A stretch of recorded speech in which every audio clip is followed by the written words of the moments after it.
साथियों नमस्कार। आज के हमारे इस छोटे से वीडियो में मैं आपको रिंटोस की वो बातें बताने जा रहा हूँ जिनसे अगर आप अनभिज्ञ रहे ना तो बहुत बड़ा नुकसान आपको होने वाला है। एक ऐसी बोतल आपको मिलती है, बहुत ही शानदार पैकिंग में आपको ये बोतल मिलती है। यहाँ पर देखिए इसके लॉक है, इसको हटाइए तो अंदर आपको आईवी सेट डालने की जगह भी मिलेगी।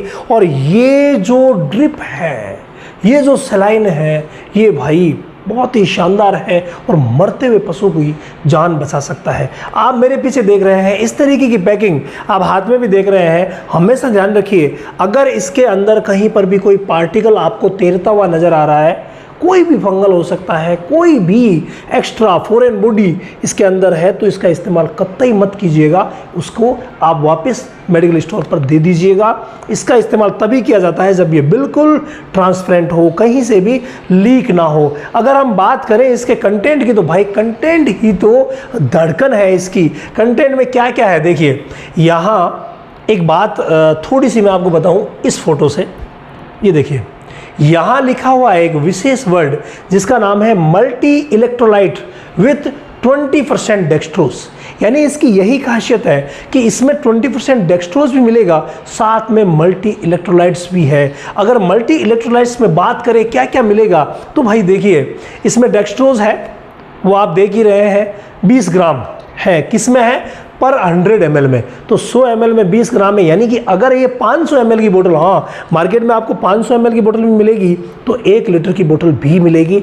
दोनों ही इस्तेमाल करवाई जाती है पशु चिकित्सा में। कहाँ कहाँ होती है, कितनी होती है, कब करनी कब नहीं करनी, ये बातें सारी हम आगे करने वाले हैं। तो इसमें डेक्सट्रोज आपको मिलेगा 20%, यानी कि एक 500 ml बोतल में आपको 100 ग्राम डेक्सट्रोज मिलेगा। इसके अलावा सोडियम क्लोराइड इसमें है 0.60 ग्राम। इसके अलावा इसमें आपको मिलेगा पोटेशियम क्लोराइड, कितना है? 0.04 ग्राम। इसके अलावा यहाँ मिलेगा आपको कैल्शियम क्लोराइड 0.027 ग्राम और सोडियम लैक्टेट मिलेगा 0.312 ग्राम। ये इसका कंटेंट है जो इसकी जान है और पशुओं को बचाने में इसका बहुत बड़ा योगदान रहता है। इसके बाद अगर हम बात करें कि भाई ये किस रूट से इस्तेमाल होगी, तो हमेशा ध्यान रखिएगा ये हमेशा ही आईवी रूट से ही इस्तेमाल होती है। कभी भी इसको अगर चमड़ी में लगाने का प्रयास किया गया ना तो गांठ होना तय है। सिर्फ आईवी ही इसका इस्तेमाल होता है, ये विशेष ध्यान रखिएगा। इसके अलावा यहाँ यूज़ कहाँ कहाँ करना है, सबसे बड़ी बात, जब भी डायरिया हो, डायरिया यानी कि दस्त हो, पहला कंपनी ने क्या क्या लिखा है पहले वो देख लेते हैं, फिर अपनी बातें करेंगे। डायरिया यानी कि दस्त जब भी हो इसका इस्तेमाल करवाया जाता है। जब भी डिहाइड्रेशन हो, देखिए डिहाइड्रेशन का मतलब होता है पानी की कमी। खून में, शरीर में अगर पानी की कमी है उसको दूर करना है तो सबसे बड़ा विकल्प, सबसे अच्छा विकल्प जो होता है वो रिंटोज के रूप में आपको मिलेगा। तो ये जो रिंटोज है पानी की कमी दूर करेगा। पानी की कमी कब हो सकती है? कभी भी कोई पशु बीमार हो तब हो सकती है, उसकी सर्जरी हो रही है तब हो सकती है, या बहुत ज़्यादा उसका फ्लूइड लॉस हो गया है, चाहे किसी भी कारण से, जिसमें दस्त भी होता है, किसी भी कारण से, तो भाई आप इसका इस्तेमाल करवा सकते हैं। डिहाइड्रेशन को कैसे जांच करना है और क्या पूरा ट्रीटमेंट मैंने आपको अलग से वीडियो में समझाया था, वो वीडियो भी मोहन भाई डिस्क्रिप्शन में डाल देना, सब देख लें। इसके अलावा है डेबिलिटी, यानी कि जब भी आपको लगे कि यार इलेक्ट्रोलाइट बैलेंस जो है वो बिगड़ गया है या आपको लगे कि कमज़ोरी बहुत ज़्यादा है, वीकनेस है, तो वहाँ पर भी इसका इस्तेमाल करवाया जा सकता है। इसके अलावा एक वर्ड यहाँ पर लिखा गया है और वो है सिस्टेमिक एसिडोसिस। एसिडोसिस की वो फॉर्म जहाँ पर बहुत ज़्यादा डिहाइड्रेशन हो जाता है, फ्लूइड जो है वो खून का सारा फ्लूइड, सारा पानी पेट खींच लेता है ऑस्मोटिक प्रेशर से। तो वो जो काम होता है सिस्टेमिक एसिडोसिस वाला, वहाँ ये बहुत गजब का वर्क करेगा। इसका इस्तेमाल लाजवाब रहता है, 3 से 4 दिन तक इसका इस्तेमाल करवाया जाता है। एक विशेष कंडीशन और यहाँ कंपनी ने लिखी है और वो है हाइपोग्लाइसीमिया, यानी जब भी ग्लूकोज की कमी हो, भाई डेक्सट्रोज 20% है और अदर इलेक्ट्रोलाइट्स के साथ है, तो इसका जो यदि भी एक तरीके का कॉम्बो पैक हो गया तो कॉम्बो की तरह ये वर्क करेगा। इसीलिए ये हाइपोग्लाइसीमिया, जिसको हम कीटोसिस बोलते हैं, कीटोसिस की हर फॉर्म की ये ड्रग ऑफ चॉइस है और बहुत गजब का वर्क हर फॉर्म में ये देती है। इसके अलावा जब भी कमजोरी होगी, B1 डेफिशिएंसी होगी, भैंस नीचे बैठने लग गई, तो इसका यूज़ कर सकते हैं। ब्रेन में आपको कभी भी लगता है, कई बीमारियां ऐसी है जिनमें ब्रेन में डेक्सट्रोज की कमी हो जाती है। हालांकि सभी बीमारियों के बारे में हम डिस्कशन करते हैं हमारे 8 महीने के कंप्लीट उस कोर्स में, जिसको हमने इसी महीने की 21 तारीख से स्टार्ट कर दिया है। तो हर महीने की 21 तारीख से इसका अलग अलग पार्ट स्टार्ट होगा। एक नए अंदाज में हम आप लोगों के लिए लेके आ रहे हैं वो जानकारियां, वो विरल जानकारियां जो कि फील्ड से पूरी चुन चुन करके आपको लिए तैयार की गई है कि आप किस तरीके से अपने आप की जो परफॉर्मेंस है उसको बेटर कर सके। तो एक बार एक सेशन का एक टुकड़ा आप ज़रूर ज्वाइन कीजिएगा, आपको पता चल जाएगा कि वेटनरी क्या है। तो भाई ये सारी बीमारियां तो चलिए हो ही जाएगी, आप पहचाने लेंगे।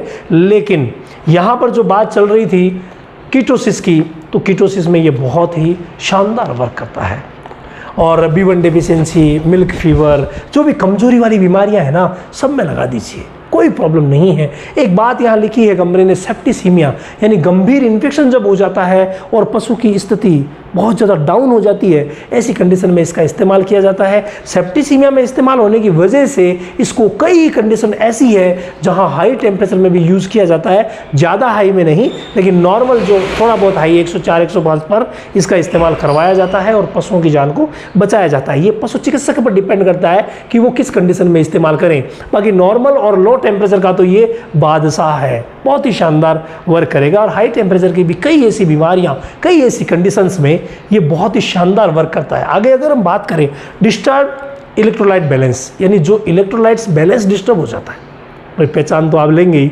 तो इलेक्ट्रोलाइट बैलेंस जब डिस्टर्ब होता है तब ये बंदा बहुत गजब का काम करता है। इसके बाद अगर हम बात करें तो वो है मसल्स वीकनेस, यानी मसल्स जहाँ पर भी कमज़ोर हो गए हैं, एकदम से पशु ढीला पड़ गया है, आपको लग रहा है कि ऐसा कैसे हुआ, वो बिल्कुल टोनोसिटी नहीं रही है, वहाँ इसको लगाइए तो भाई टोनोसिटी बरकरार रह जाएगी। इसके अलावा कुछ चीज़ें अलग से भी मैं आपको बताऊँ कि इसमें आपको मिलाना क्या क्या है। भाई ये हाइपरटोनिक सॉल्यूशन होता है, इसमें ज़्यादा चीज़ें ना मिलाइए, लेकिन अगर आप मिलाना चाहें तो जैसे नर्वाइन इंजेक्शन जो होते हैं, जैसे ऑप्टीन्यूरोन हो गया, मैकोवेट एक्सेल हो गया, उनको इसके अंदर मिलाया जा सकता है, डेक्सोना को मिलाया जा सकता है। ऐसे आईवी एंटीबायोटिक जो आप आईवी रूट से लगाते हैं उनको भी इसमें मिला सकते हैं, लेकिन विशेष ध्यान रखिएगा इसमें ज़्यादा कोई चीज़ें नहीं मिलानी है। अगर आपने ज़्यादा चीज़ें मिला दी तो गाढ़ा हो जाएगा, ख़राब हो जाएगा।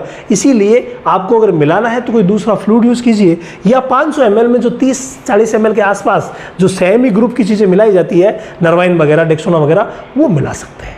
इसके अलावा अगर हम बात करें कि भाई इसको बॉडी टेम्परेचर तक करके ही आपको चढ़ाना चाहिए। अगर गर्मी का मौसम है थोड़ा ठंडा कर लीजिए, और ठंड का मौसम है थोड़ा सा गर्म कर लीजिए। बॉडी टेम्परेचर के इक्वलेंट करके अगर आप चढ़ाएंगे तो बहुत ही अच्छा रहेगा। प्रेगनेंसी में बिल्कुल सेफ है, प्रेगनेंसी की हर स्टेज में आप आराम से चढ़ा सकते हैं, कोई प्रॉब्लम नहीं है। इसके अलावा इंजेक्शन मिलाने की बात है तो भाई आईवी वाले थोड़े थोड़े आप इसमें मिला सकते हैं, ज़्यादा इंजेक्शन इसमें मत मिलाइएगा। और कभी भी इसको स्पीड से नहीं चढ़ा करके ड्रॉप बाय ड्रॉप, जो स्पीडली ड्रॉप्स गिरती है ना, स्पीडली ड्रॉप्स, उस स्पीड से आप इसको चला सकते हैं और बहुत ही शानदार रिजल्ट ले सकते हैं। भाई डोज की बात तो हमने की ही नहीं, डोज कंपनी खुद बता रही है कि डोज क्या है। Dose carrier for diarrhoea and dehydration और डेबिलिटी, इन तीनों कंडीशंस के लिए आप कैटल, बुफेलो और हॉर्स को 500 से 200 ml पर डे लगाइए। पर डे 500 से 2000 ml, यानी कि 500 ml से 2 लीटर तक आप रोज लगा सकते हैं 3 से 4 दिन तक। सीप और गोट में ये कह रहे हैं कि 100 से 200 ml पर डे आप 2 से 3 दिन तक यूज़ कर सकते हैं। और काप में 100 से 500 ml पर डे इसको इस्तेमाल किया जाता है 2 से 3 दिन तक। इसके अलावा अगर कंडीशन सिस्टमिक एसिडोसिस की है तो उस स्थिति में कैटल बफेलो में 1 लीटर से 2 लीटर तक आप पर डे दे सकते हैं as directed by the veterinarian. यानी अगर वेटनेरियन चाहें तो डोज को कम ज़्यादा भी कर सकते हैं। ये कंप्लीट बातें हैं। आगे क्या है भाई, आगे कुछ नहीं है। तो ये कंप्लीट बातें इसके बारे में है। अगर मैंने कोशिश तो ये की है कि कोई भी चीज़ छोड़ूँ ना, और मैंने छोड़ी भी नहीं है, फिर भी अगर आपको लगता है कि सर रिंटोस के बारे में ये चीज़ छूट गई है तो मुझे ज़रूर कमेंट कीजिएगा। और मैंने एक छोड़ी है, देखिए आप पकड़ पाते हैं या नहीं पकड़ पाते हैं। चलिए तो कमेंट कर दीजिए क्या चीज़ छूटी है। अगर नहीं छूटी है तो एक अच्छा सा कमेंट आप ज़रूर कीजिएगा। मैं मिलता हूँ नेक्स्ट एक इंजेक्शन की कंप्लीट जानकारी के साथ।